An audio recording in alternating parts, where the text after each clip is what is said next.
त्या महात्म्याने संन्यासी पाहिला आणि आपल्या आईला विचारलं, माय दारात एक असा संन्यासी आलाय, चित्ती नाही आज, कशावरून ओळखायचे याच्यावर सांगायला. सूर्याच्या प्रकाशाला लाजवील इतका तेजस्वी संन्यासी, आणि तो संन्यासी आपल्या दारात भिक्षा मागण्यासाठी आलाय. माय त्याला काय द्यावं.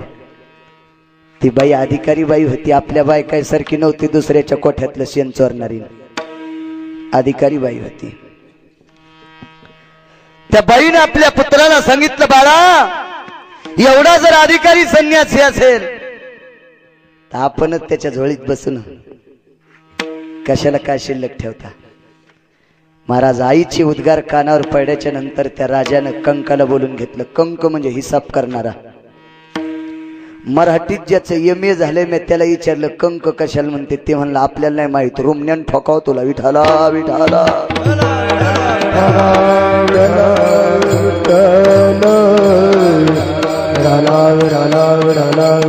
टेबला खालून पैसे घेऊन पास झालेला कंक शब्द काय कळतो. कंक म्हणजे हिसाब करणारा. बोलून घेतलं. भांडार खात्याचा पूर्ण हवाल ज्याला पाहते, कोरा कागद त्याच्या पुढे टाकला. जितके गड ताब्यात आहेत, आपल्याकडे घोडे किती आहेत, हत्ती किती आहेत, शिबिका किती आहेत, पालख्या किती आहेत, जमीन आपल्या ताब्यात किती आहे, रयत किती आहे, सर्व त्या कागदावर आकडेवारी लिहिली, खाली स्वाक्षरी केली आणि राजाची मुद्रा मारून दिली आणि पूर्ण स्वराज्याचा कागद संन्याशाच्या झोळीत टाकला. त्या संन्याशाचं नाव आहे समर्थ रामदास स्वामी.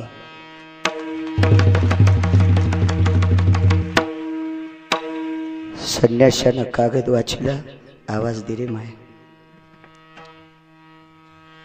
कागद वाचित असताना डोळ्यातून पाणी आले महात्म्याच्या.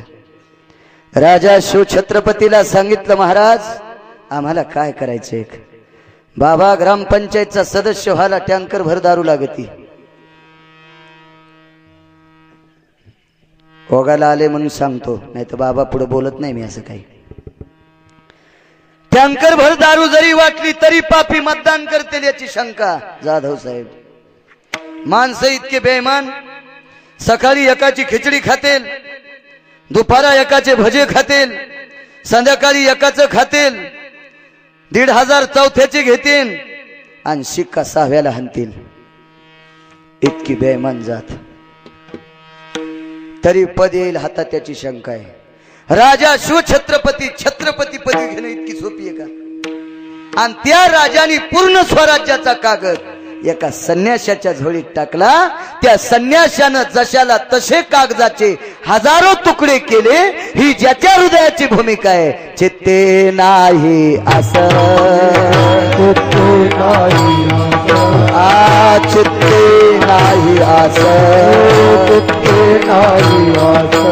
त्याचा पांडुरंग दास, त्याचा पांडुरंग राजा पांडुरंग दास, त्याचा पांडुरंग दास, पांडुरंग दास, पांडुरंग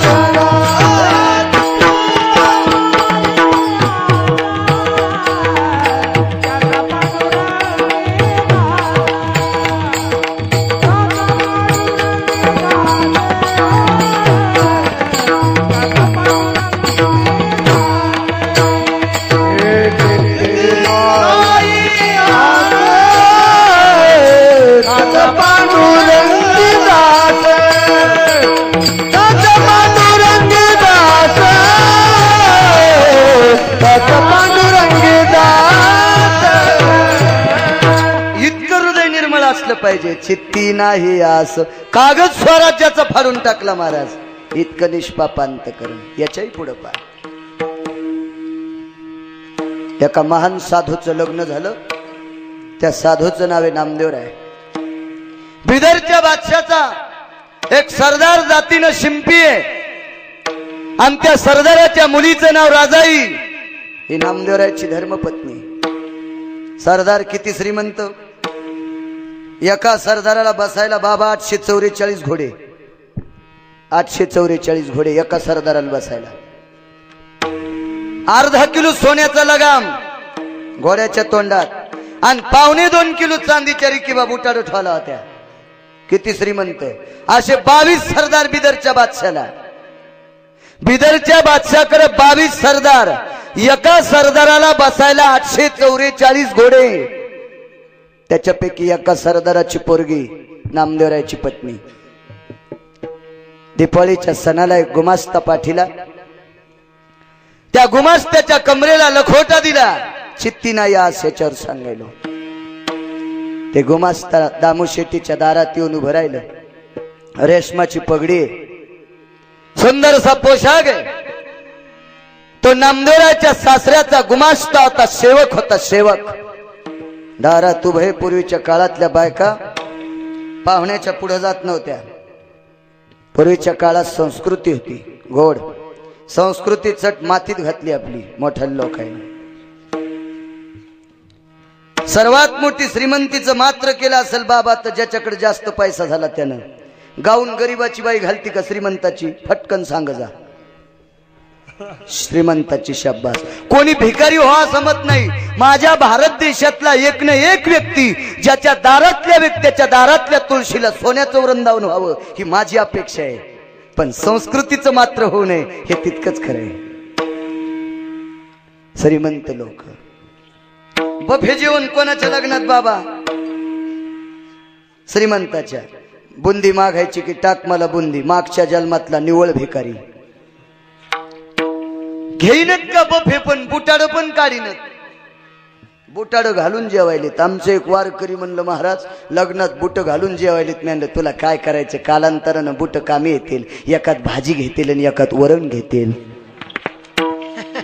इतकी संस्कृती रसा तळाला. किती सांगा, किती महाराज मेले हो तुम्ही शिकताना. लग्नातली एक संस्कृती किती बेकार आहे सांग का बाबा. बामन सांगते दोघे करावी उभी आंतरपटाते धरा, वधूवरा दृष्टादृष्ट न करणे. नवरदेव नवरीने एकूण एकाकडे पाहू नका असं ब्राह्मण मंगलाष्टकात सांगते. आणि आंतरपट धरायच्या आधी दोघं स्टेजवर गुदगुल्या करीत जाते. मेरा महबूब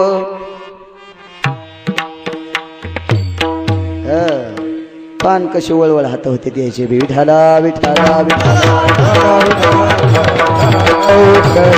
मला सांगा या नवरदेव नवरीच्या पुढे ते वाकून पिपाणी वाजित का त्याच्या एक लाताड घालायला पाहिजे. उडम मरतोरे मसने. हे संस्कृती बिकटे आपली. काय सांगू लागलो.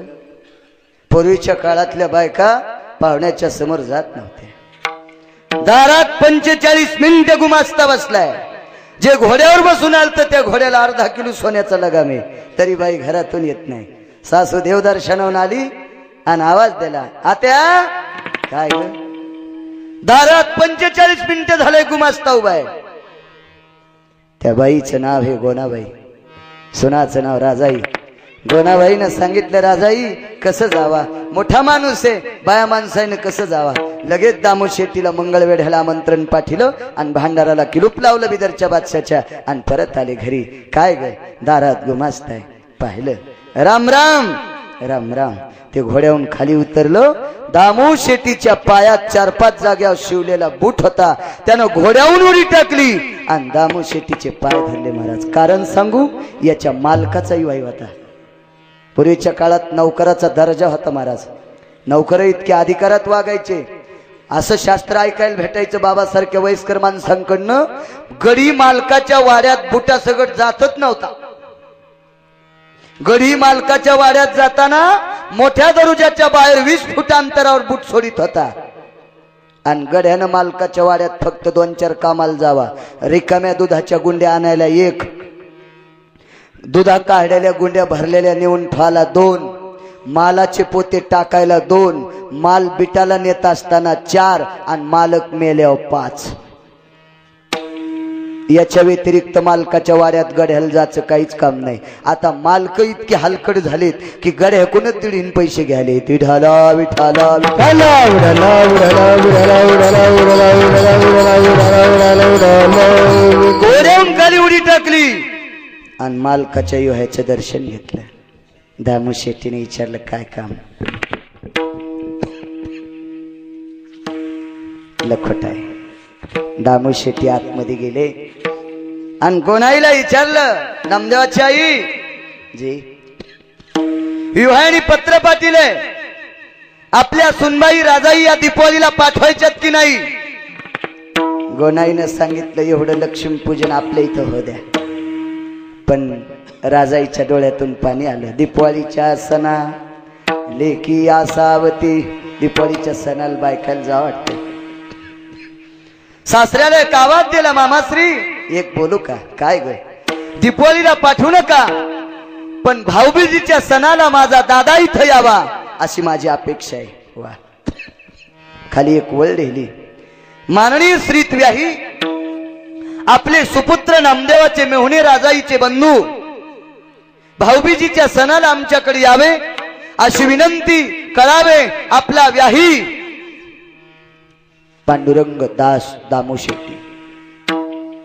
लखोटा गुमास्त्याकडे दिला. गुमास्ता घोड्यावर बसला आणि निघाले ते. पण ते 5-50 फूट गेल्याच्या नंतर दामू शेट्टीने आवाज दिला, ए बोलील वापस. काय? दामू शेट्टीने कडकडाटून गळ्याला मिठी मारली. का रे? वापस गेल्यावर आमच्या युहायला काय सांगशील? आमच्या इथं पाण्या व्यतिरिक्त तुला काय भेटलं नाही. महाराज त्याच्या डोळ्यातून पाणी आलं आणि एक वाक्य वापरलं, आई मेल्यापासून गळ्याला मिठी फक्त तुम्हीच मारली. नाहीतर कामावून गेल्याच्या नंतर आई गळ्याला मिठी मारायची, माझा बाळ आलास का रे? पण आई मृत्यू पावल्याच्या नंतर गळ्याला मिठी मारणारा दुसरा व्यक्ती फक्त तुम्ही सापडलात. 8 दिवस जेवायचं काम नाही, इतकं पोट भरलंय. आणि काय जेवायचंय तुम्हाला? काय नैतिकता असेल त्या काळातल्या लोकांकडे? किती आदर असेल, किती प्रेम असेल या माणसांकडे? गेलं ते गुमास्ता. पत्र मालकाकडे टाकलं. भाऊबीजीच्या दिवशी दामू शेट्टीचा नामदेवाचा मेहुणा आलेला आहे, राजाईचा भाऊ. हा घरी आला असं कळाल्याबरोबर नामदेवराय घरीच नाही आले. नामदेवरायने विचार केला, इतक्या श्रीमंताचं पोरग आलंय, त्याला काय खाऊ घालावा? आणि आपल्या इथं संध्याकाळची पंचायत आहे, त्याच्यापेक्षा घरीच नाही जायचं, मंदिरातच मुक्काम. भाऊबीजीच्या दिवशी सकाळी 2-3 माणसं आहेत, दोन्हीकून 2 घोडे त्याला सांभाळायला. आणि मधल्या घोड्यावरती खाली उतरला. बहिणीन बसायला बोऱ्यात टाकला. झोपडं होतं केळीवरी नारळी, घर चंद्रमोळी, जाण तशी आळी नामयाची. घरातून चांदण्या दिसत्याला असं साधं घर नामदेवरायचं होतं. आणि त्या घरामध्ये पोचलेत. 3 वाजले संध्याकाळचे. 4-5 वाजता 3. बघता बघता 6 वाजले तरी चुलीला आमंत्रणच नाही. विचारलं, ताई स्वयंपाक भाऊबीजीचा कधी होईल?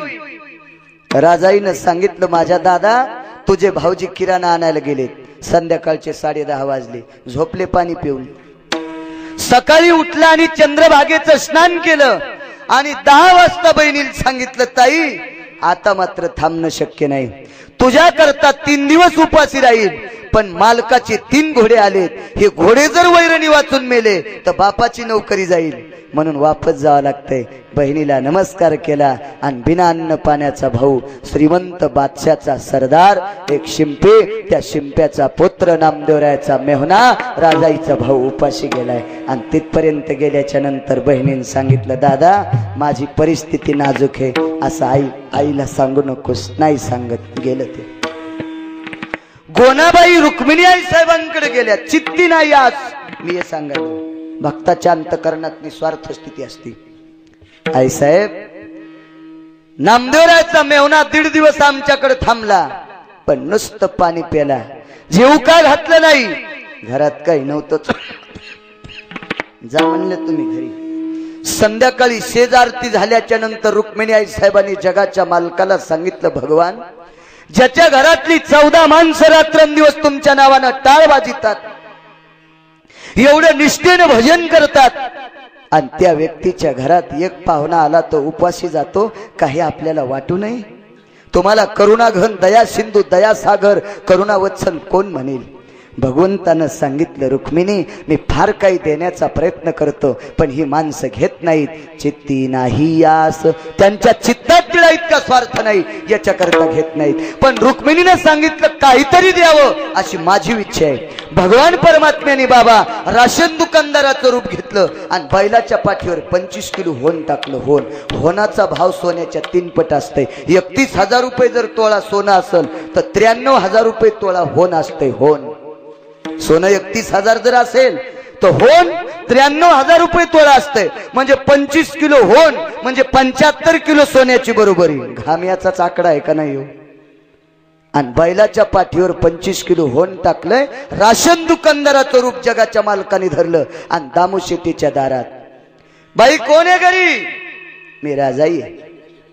बाकीचे कामाधंद्या करता बाहेर गेले. वा, राजाई म्हणजे नामदेवराची पत्नी होय, दामू शेट्टीची सून होय, घरामध्ये 14 माणसं होय, यडाई लाडाई साखराई जनी विठा मादा नारा गोंदा गोनाबाई नामदेवराय दामू शेट्टी हे आमच्याच घरातली माणसं.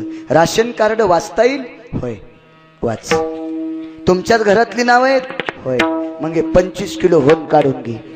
तिनं सांगितलं, अहो राशन दुकानदार, राशन कार्ड आमचे पण 25 किलो होन आमचं नसल, कारण माझं लग्न झालंय तसं 2 किलो हायब्रिड पण कोणी दिली नाही, तर 25 किलो होन आमच्या इथं कोण आणून टाकील?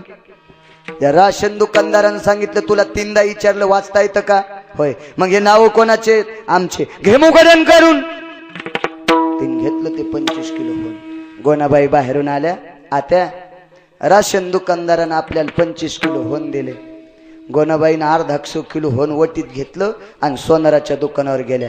त्या सोनाराच्या 25 पिढ्या त्यानं होन नव्हतं पाहिलं. होन पाहिल्याबरोबर त्याला चक्र आल्या, गल्ला सोडून पडलं ते खाली.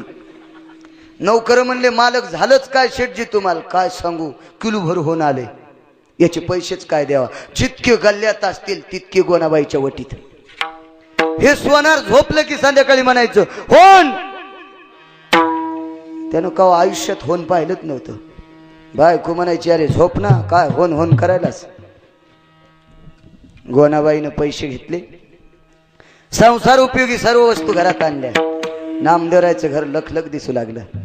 एके दिवशी नामदेवराच्या कानावर वार्तागिरी, नामा गावात तुमच्या इतका श्रीमंत कोणीच नाही. नामदेवराय म्हणजे कशाहून रे? पाय म्हणला, तुझ्या घरात शिजलेल्या तांदळाचा भात दुसऱ्याच्या घरात वासे आलाय.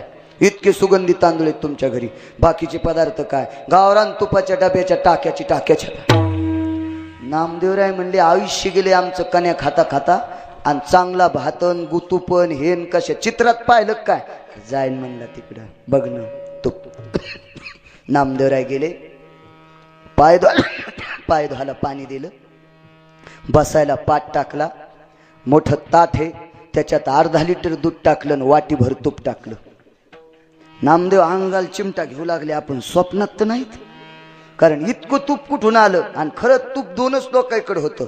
एक शांतीब्रह्म एकनाथ महाराजाची इथं तूप बाबा, आणि एक पांडवाच्या यज्ञात तूप होतं. त्याच्यानंतर मी तूप नाही पाहिलं कुठं. तूप कशाचं होतंय? लोण्याचंच होतंय ना. मी लोणी फक्त पाहिले पाथरी मंठा मार्गे एसटी नाव लोणी सखाराम बाबाची. मी असं लोणी पाहिलंच नाही. आणि लोणी होईन कशाचं? मा घराच्या पुढं वाटान वाट्याच्या पुढं शेळीचा खोटा. आणि कशाचं लोणी करताना? गाई तर दिल्या 7 भाईच्या हावली करून, तूप अद्याप नाही.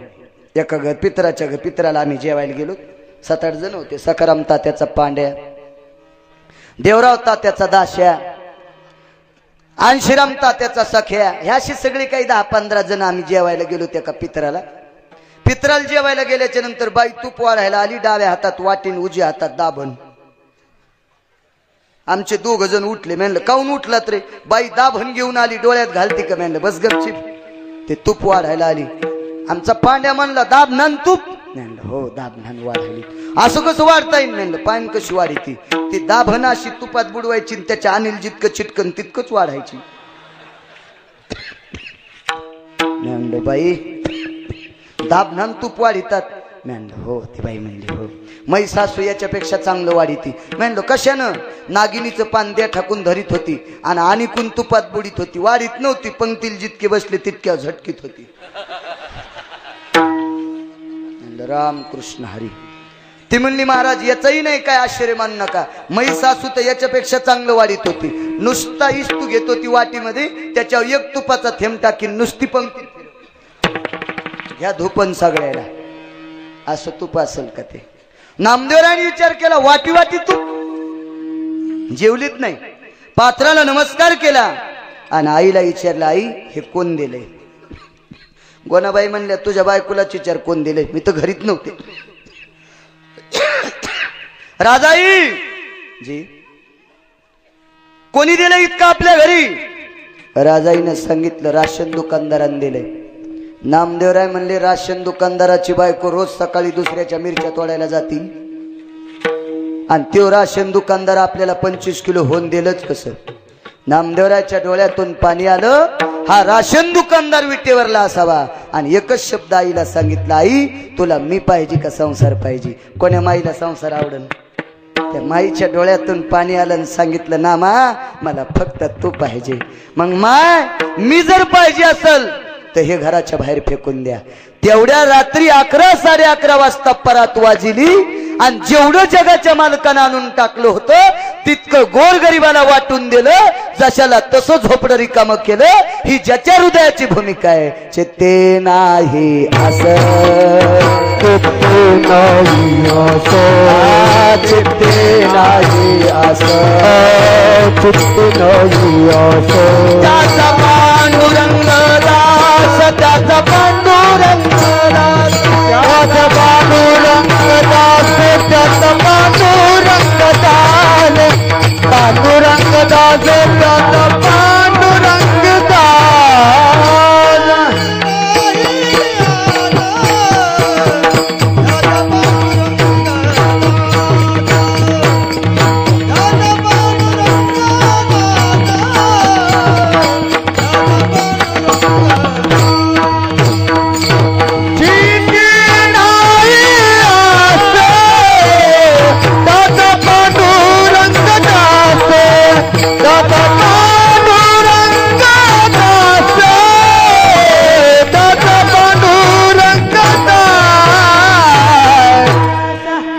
धोपट म्हणल्याच्या नंतर तुम्ही चाली लावून म्हणायचं विठाला विठाला विठाला विठाला विठाला. नुसता दगड्या कारभार चालला विठाला विठाला विठाला विठाला. मला एक वाजतंय माझ्या कीर्तनातला एकही भाजण्या नाराज होणी म्हणून मी प्रत्येकाला प्रमाण देतो, पण तुम्ही धोपटच हाणायला विठाला विठाला विठाला. असो जगद्गुरु तुकोबाराय किती निस्वार्थी लक्षात घ्या. जगद्गुरु तुकोबारायची एक पत्नी अन्नान्न करता गेली. दुष्काळे आटिले द्रव्य निला मान. एक पत्नी अन्नान्न करता गेली. दारातला बैल वैरण करता करता मेला महाराज. चिपाट नाही भेटलं खाला, इतकी परिस्थिती नाजूक. नंबर 2 ची पत्नी पुण्याच्या आपाजी गुळव्याची मुलगी, श्रीमंत आपाजी गुळवे. पश्चिम महाराष्ट्रात 3 लोक श्रीमंत. नंबर 1 चा श्रीमंत पुण्याचे आपाजी गुळवे, नंबर 2 चे श्रीमंत मंबाजी गोसाई आणि नंबर 3 चे श्रीमंत चिंतामणी ब्राह्मण. हे 3 लोक श्रीमंत महाराज अधिकारी. त्याच्यापैकी पश्चिम महाराष्ट्रातील पुण्याचे आपाजी गुळवे नंबर 1 चे श्रीमंत. त्या श्रीमंताची कन्या जगद्गुरु तुकोबारायची पत्नी. किती श्रीमंत? फक्त एक वाक्य सांगतो. जगद्गुरु तुकोबारायच्या सासऱ्याकडे 3600 एकर ऊस होता. 3600 एकर ऊस एवढ्या श्रीमंताचा जावाई तुकोबाराय. आणि ती मुलगी जिजाबाई दीपावलीला गेल्या. दीपावलीला गेल्याच्या नंतर धनत्रयोदशी, चतुर्दशी, प्रतिपदा, यमद्वितीया, अमावस्या वगैरे 5 दिवसाचा सण असतो दीपावलीचा. भाऊबीजेच्या दिवशी दुपारी 2 वाजता जेवण आटपले आणि बहिणीन भावाला सांगितलं दादा आता मला नेऊन घाल. कागद आई माझ्या मालकाची परिस्थिती जेवणाची नाजूक आहे, त्यांची जेवणाची अडचण. पतिव्रताबाई कोणाला म्हणतात माहितीये का? मालकाची जेवणाची अडचण असल्याच्या नंतर सण झाला की निघून येते तिला पतिव्रता म्हणतात. पण मालकाची अडचण जरी असली तरी महाराज बसून लाडू खाती, तिला अवदासा म्हणतात. मग तुमच्यात कोण आहेत तुम्ही तुमच्या तपासा. मला तर पाहिल्या पाहिल्या कळतात म्हणा, पण तुमचा कशाला अपमान करू. अद्याप बाईला मालका इतका देव जगात दुसरा कोणताच नसावा. एका बाईनं बाबा प्रभू रामचंद्राचं सुद्धा दर्शन घेतलं नाही. तिचं नाव लोपामुद्रा. तिच्या ताब्यात सूर्य थांबला. सूर्य तो का म्हणे पतिव्रता, तिची देवावरी सत्ता. सर्वात मोठी ताकद बाईची मालकाला मान्य आहे. महाराज तिनं 3.5 घंटे सूर्य एके दिवशी थांबिला. म्हातारं झोपलं ते आणि संध्या राहिली संध्याकाळची. बाईने विचार केला, ताप आली अंगाला, झोप मोडाव तर दोष लागतो आणि नाही उठवा तर मालकाची संध्या जाती. तिनं वाटीत पाणी घेतलं आणि त्या पाण्याला कपाळाचं कुंकू दाखिलं. तिला होतं म्हणून दाखिलं. टिकल्यावाल्या काय दाखित्यान? तिला कुंकू होतं म्हणून दाखिलं. टिकल्यावाल्या काय दाखित्यान बिचाऱ्या? लाईनच का टिकल्या पण वरी लावी जा. मी कोणालाच प्रत्येक कीर्तनात सांगतो, खाली लावलेल्या टिकल्या अशा वरी सरकी जा. हातांना नाही सरकल्या तर जेसीबीच्या मुंडक्यांसारखं, पण वरी सरकी जा. जरा दुरासं थोडंसं वाटू देत जा तुम्हाला. कारण हे रिकामा भाग मालकाचा उघडा पाहिला की मालकाच्या आयुष्यातले 43 दिवस कमी होते. त्याच्यामुळे टिकली का फुकीनं तिथं लाई जा. यायला सांगावच कुठं? आमच्याच घरचे बाजार हीच केली तर कुठे यायला सांगावं? महाराजाच्याच बायका टिकल्या फासायला तर कुठं तुम्हाला सांगावं? त्याच्यापेक्षा आपलं समजून सांगितलेलं बरं. त्या बाईन कुंकू दाखिलं आणि पश्चिम दिशेला दरुजात वाटी टेकली. सूर्य अस्ताला जात असताना ते पाणी पाहिलंय. जशाल तसाच थांबला. वरचे लोक म्हणले, ओ यान पटकन. नक्षत्र बाकीचे म्हणले, आवरण तुझा टाइम झालाय ना. सूर्य म्हणले, मलाही कळतंय माझा टाइम झालाय, पण वाटीतलं पाणी पाहून माझी ताकद नाही याची. काय त्या पाण्याला होतंय? सूर्य म्हणला, एका पतिव्रता बाईनं ह्या पाण्याला वाटीतल्या कुंकू दाखिले आणि मी जर बाईला न विचारता गेलो आणि सकाळी जर वाटीतलं पाणी अंगावर फेकलं तर मग बुक्का होईल. बुक्का. एका बाईत ताकद होती. संध्याकाळी 10:30 वाजूस तर थांबलो. गुत खुरपायला घेतात का बाया? गुत तुमच्याकडे गुत देतात ना? गुत्यातल्या खुश झाल्या पण रोजदारनी नाराज झाल्या. गुत तुमच्याकडे उक्त म्हणतात का? गुत उक्त. हा आताशी उजड यायचे बटन लुजन. विठाला विठाला विठाला विठाला विठाला विठाला विठाला विठाला. फरक असतो भाषेचा. ज्या उक्त घेतात का उक्त, त्या म्हणल्या बाई काय दिवस मोठा झालाय. त्या उक्त्यातल्या भारी असतात बाबा. एक खुरपा असं एक खुरपा असं. एकानं गवत काढायचं आणि एकानं माती झाकायची. रानाच्या बाहेर निघणं गवत वर येणं संगच. ते पैसे साखरेच्या डब्यात टाकणं पप्याच्या बापाला गवसणं संगच. पप्याच्या बापानं ते पैसे घेणं प्याल जाणं संगच. ते पैसे पुरत असते ते. पण रोजदारनी मात्र मेल्या. ते म्हणल्या, राम्या किती वाजले? ते म्हणला 9:30. घडा आहे काय तुआ? ते म्हणला मग घडीचे पण 9:30 वाजलेत ना. वासरा आळडायलेत पण सूर्यच मावलं ना. एका बाईत इतकी ताकद. सूर्य थांबवला. फक्त मालकाचं दर्शन घेण्यातली ताकद. आणि त्या जिजाबाई होत्या महाराज. तुकोबाराची पत्नी जगद्गुरु तुकोबारायांनी पाणी पेल्याशिवाय किंवा जेवण केल्याशिवाय पाण्याचा थेंब घेत नव्हत्या. इतकी निष्ठावंत बाई. आणि भाऊबीजेच्या दिवशी वापस निघाली. चित्ती नाही आज त्याचा पांडुरंगदास सांगली. भाऊ कधीच जात नव्हता, पण आज भाऊ सोबत गेलाय. जगद्गुरु तुकोबाराच्या सासऱ्याकडे श्याम नावाचा गडी होता. वयस्कर 65 वर्षाचं वय त्याचं. त्यानं डमणी झुपली. सोन्याच्या शिवळ्या, राजहंसाच्या पंखाची गादी, रेशमाचे पडदाने आणि आतमध्ये जिजाबाई आणि बहीण भाऊ त्यांचा बसले. आणि त्या श्याम काकानं डमणी देहूला हकलली.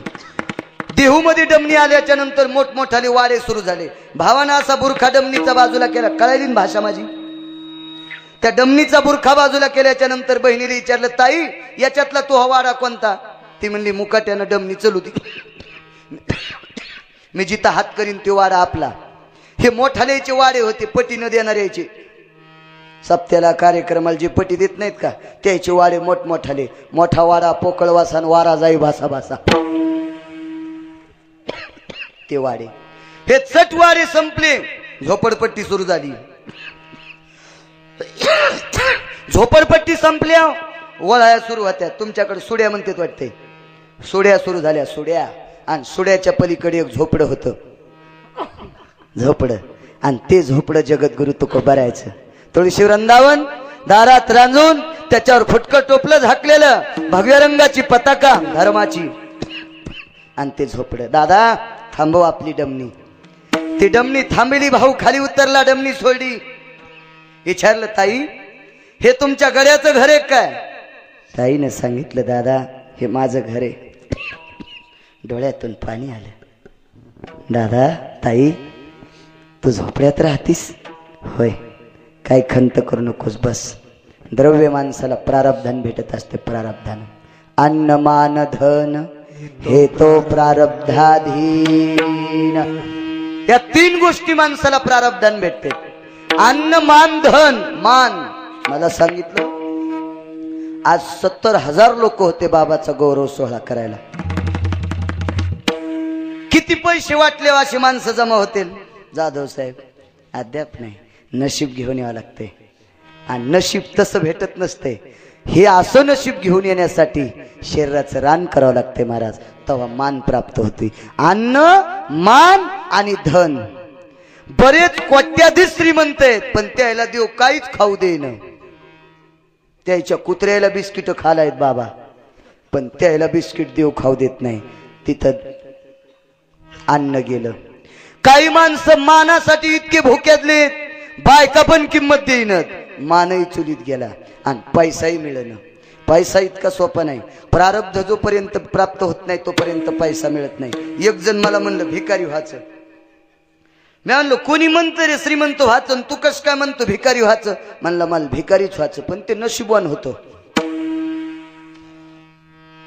म्हणलं एकच काम कर.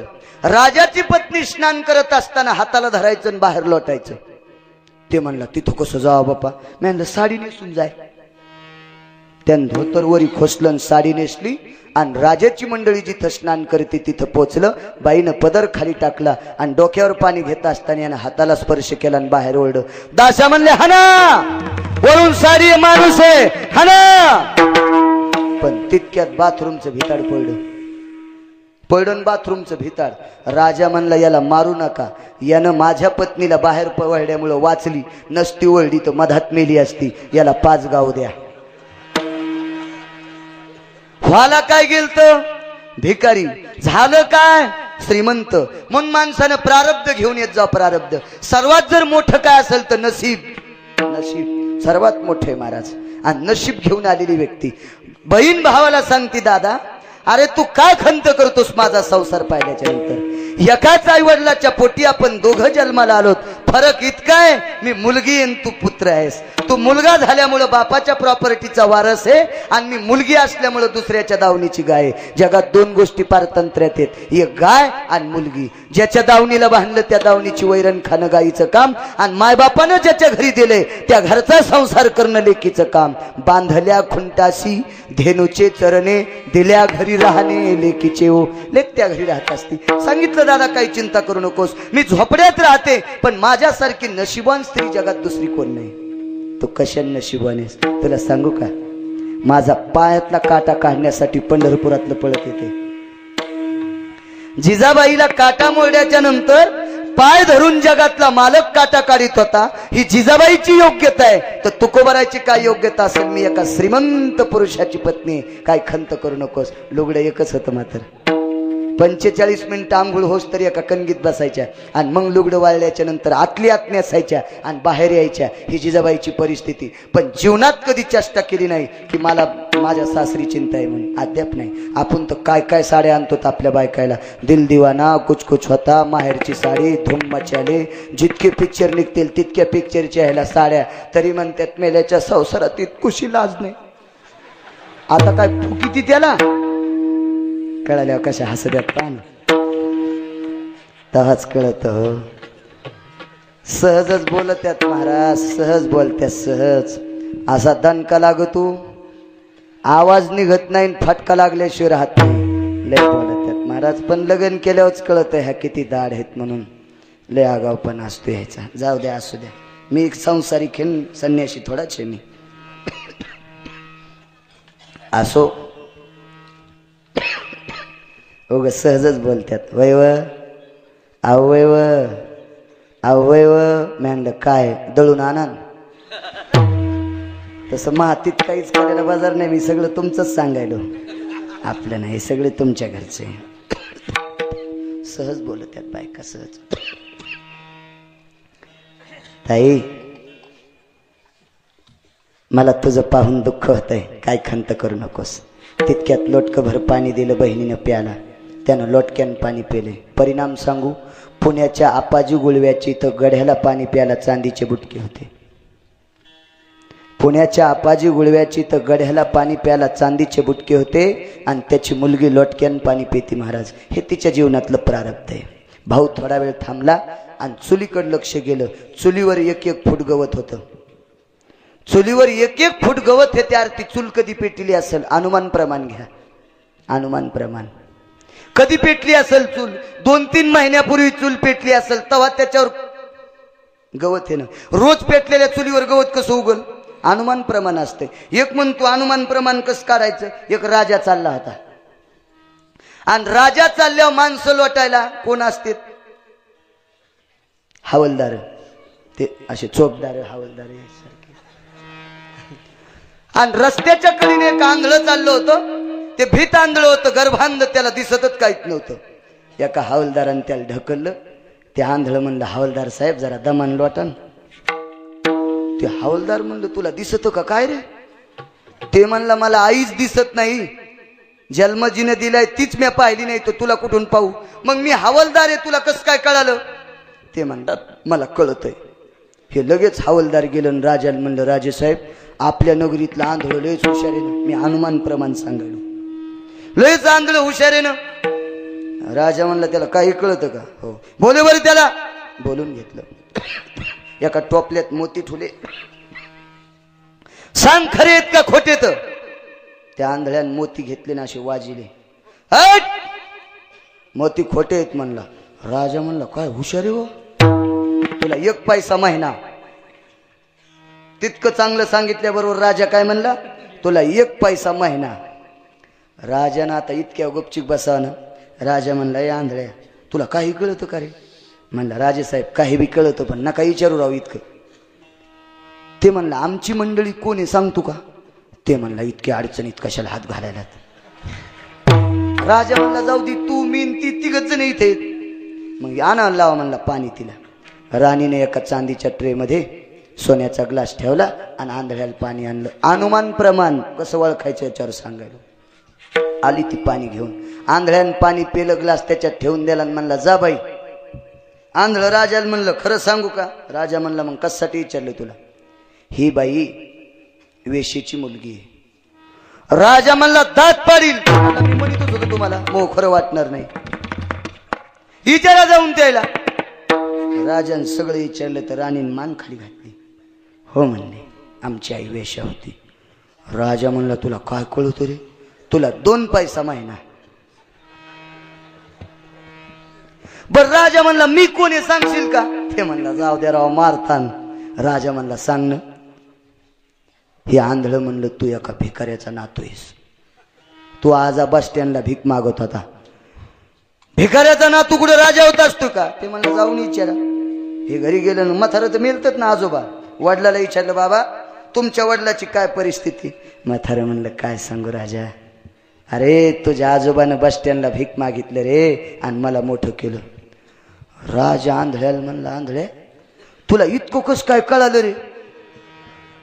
ते म्हणला, खरं सांगू का, कलेक्टर जर रस्त्याने चलत असन आणि आंधळ पुढं असल तर त्या हाताला धरीन बाबा, बाजूला सरका ना, रस्त्याच्या बाजूला. पण येडगळवानी बोलत ते हवालदारच.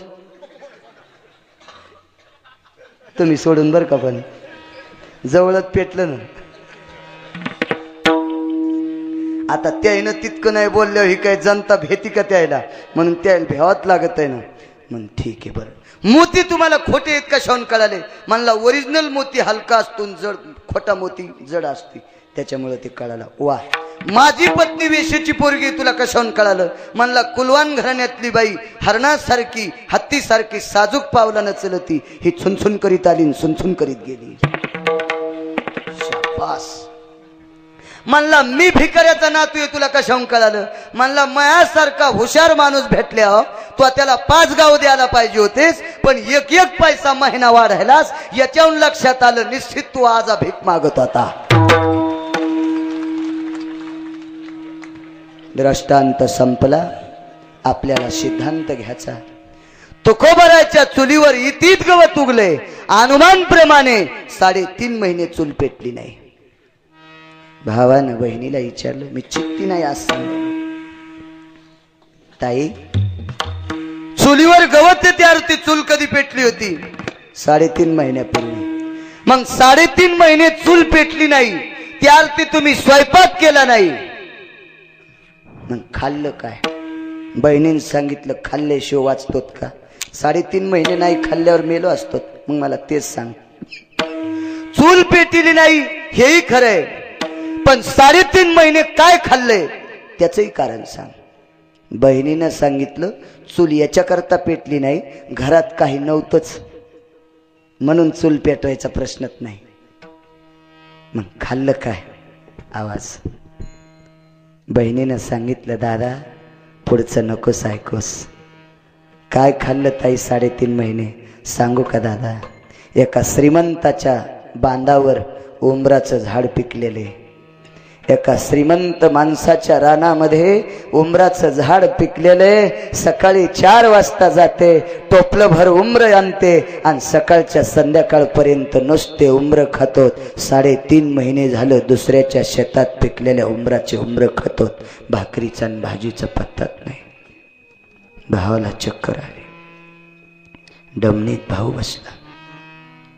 निघत असताना डमणीतून खाली उतरला, खिशात हात घातला, तशा सस्ताईला 5 रुपये सापडले आणि 5 रुपये बहिणीच्या हातात दिले.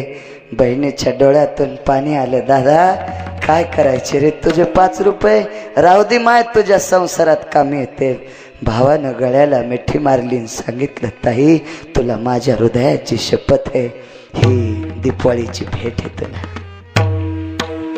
बहिणीनं सांगितलं, दादा आमच्या मालकाला कोणाकडून घेतलेलं आवडत नाही रे, त्यांच्या चित्तात तिला इतका स्वार्थ नाही, पण मी भाऊ येत आहे घेन. जिजाबाईनं 5 रुपये घेतले.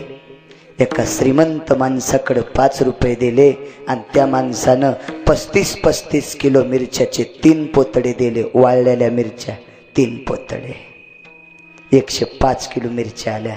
तुकोबाराच्या सासऱ्याने एक बैल दिलता, त्या बैलाच्या पाठीवर 3 पोतडे मिरच्या टाकल्या आणि एका श्रीमंत गावात मिरच्या ऐकायला तुकोबाराय गेले. मंदिरापाशी मिरच्या सोडल्या, तराजू लावलं, मिरच्याचं पोतळ मोकळं केलं. वाळल्या खणक मिरच्या होत्या. त्या का आपल्या बाजारातल्या मिरच्या होत्या का? आपल्या बाजारातल्या मिरच्या आणल्या की घरी आल्यावर दोरी वळता येते, दोरी इतक्या वाल्या. कारण दुकानदार संध्याकाळी हौदात पोत बुडीते आणि त्याची बायको संध्याकाळी पुन्हा 2 बकेट पाणी पोतड्यावर टाकीती आणि हे मग बाजारात मिरच्या की तर घ्या. घरी आल्यावर 3 पाव किलोच भरत, किलोच्या 3 पाव किलो असल्या मिरच्या. त्या तुकोबाराच्या मिरच्या होत्या महाराज. एक बाई डोक्यावर केराचं टोपलं, केरच म्हणतात ना तुमच्याकडे, पुंजाना, पुंजा, शाबास असं कधी कधी सांगत जा, पुंजा. पुंजा घेऊन चालली उकंड्यावर मंदिराच्या बाजूनं. तिनं उकंड्यावर जाता जाता 40 फुटाहून तिला शिंका आल्या. त्यावर ती मिरच्या नंबर 1च्या वाळलेल्या आहेत. अनुमान प्रमाण बाईनं ते पुंजा उकंड्यात टाकला आणि तिकून आली आणि तुकोबाराला विचारलं, ओ दुकानदार केवढ्याला किलो मिरच्या? एका आण्याला 2 किलो. टाका 4 किलो. त्या टोपल्यात 4 किलो मिरच्या घेतल्या. बाई पैसे गड्याजवळ पाठवून देईल. नाव नाही, गाव नाही, गल्ली नंबर नाही, घर नंबर नाही, आडनाव नाही, काय नाही. गेली. तुकाराम महाराज नुसतं पाहतेत, चित्ती नाही आस. गेली 4 किलो मिरच्या घेऊन. पुढे गेल्यावर तिला समिंद्री भेटली. समिंद्री म्हणली, आणशे कुठून आणल्यास ग मिरच्या? माय मंदिरात एक दुकानदार आले त्याच्याकडून आणल्या. ही समिंद्री गावात नंबर 1ची चोर. इथली सोडून ते गेले. दुकानदार द्या 8 किलो मिरच्या. बाई पैसे गड्याजवळ पाठवून देईल आणि हिचच म्हातारं सातार भाईच्या शेळ्या वळायला. गेली 8 किलो मिरच्या घेऊन. समिंद्रीला तुळसाबाई भेटली. समिंद्रा कुठून आणल्या का मिरच्या? म्हणली तुळसा काकू मंदिरात दुकानदार आलाय. ही तुळसा काकू गेली आणि 15 किलो मिरच्या चवाळत नेले आणि बांधून आणल्या. पैसे मालका जो पाठवून देईन आणि कपाळाला बुका. तुकाराम महाराज म्हणले ही मालका जो पैसे पाठवून देईन म्हणती आणि कपाळाला बुका. माझ्यासारखा दुकानदार असतात म्हणला असता ए बुका मालक कोण, पण ते तुकोबराय होते. चित्ती नाही आस एका तिळा इतका स्वार्थ नाही. 2 पोतडे मिरच्या नेल्या बायकायनं, राहिलं बंद पोत. जे बंद पोत घ्यायला एक फुगीर आलं, त्याच्या पायात एकच बूट. आता एक बूट हे म्हणल्यावर कशामुळे हरपिला असेल? बुटाड कोणाचं हरपत आहे? नशाच्या नादात एक गुतलं तिकडच नालीत आणि एकच बूट पायातून आलं. उडलेत पेताडीले हलकट. इतके बिना अकली पेताडी. मी नेहमी सांगत असतो पेताड्याला अकलीत नाही. त्या दिवशी मी सांगितलं पेताडे फुटाने काऊन खातीत का नाही? पेताड्यानं काजू खावा, बदाम खावा, पिस्ता खावा, अंजीर खावा, पण पेताडे फुटाने खातीत. फुटाने लय चित्र पेताडे. कशाला त्याचा उद्धार करायचा? लय आगाव बोलण्यात. मला एक पेताडे भेटलं. महाराज आहेत का काय? म्हणलं हो. बर बर काय काय येतं तुम्हाला? म्हणलं 6 गोष्टी सोडून सगळं येतंय. वा वा वा वा वा. लग्न झालं का? म्हणलं हो. मग बायको बी असल? म्हणलं शेपुडी. काय बोलावं काही कळतच नसतं पेताड्याला.